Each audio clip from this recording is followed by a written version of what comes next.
ভাইরে, বউ ব্যবসায়ী নামক কন্টেন্ট ক্রিয়েটর বিপি ইমরান কট খাইছে। এটা কোনো কথা ভাই?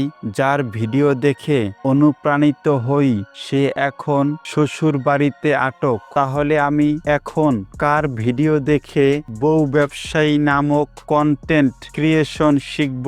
সবেমাত্র বিপি ইমরানের ২-৩টা কাপেল ব্লগ ভিডিও দেখে মাধ্যমিকের গণ্ডি পেরিয়েছি। আর যদি ৪-৫টা ভিডিও দেখতে পারতাম তাহলে ডিগ্রি অর্জন করে ফেলতাম। দুর্ভাগ্য, আর ডিগ্রিটা অর্জন করা হলো না। তাই ভাবি আমার মতো অভাগা বুঝি এই পৃথিবীতে আর একটিও নেই। কিছু অনলাইন সাংবাদিক নামক সাংঘাতিকদের কাছ থেকে জানা যায় বেশ কিছুদিন ধরে এই মাইয়া বিপি ইমরানের সাথে টিকটক ভিডিও তৈরি করত।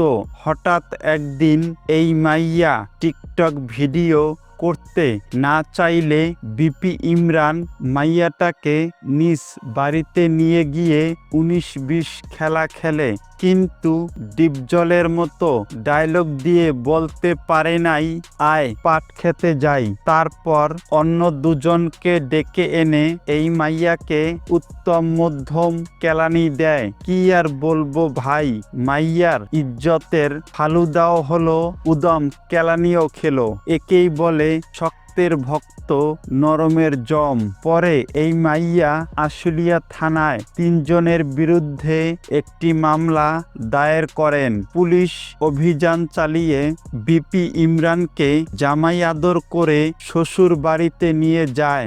বিপি ইমরান ও হিরো আলম দুই প্রান্তের দুজন লোক, কিন্তু দুজনের কাজটা এক। একজন বউ দিয়ে কাপেল ব্লগ ভিডিও বানায়, অন্যজন নতুন মাইয়া নিয়ে নায়িকা বানায়। এই দুজনই মাইয়া মানুষ দেখলেই নিজেকে সামলাতে পারে না।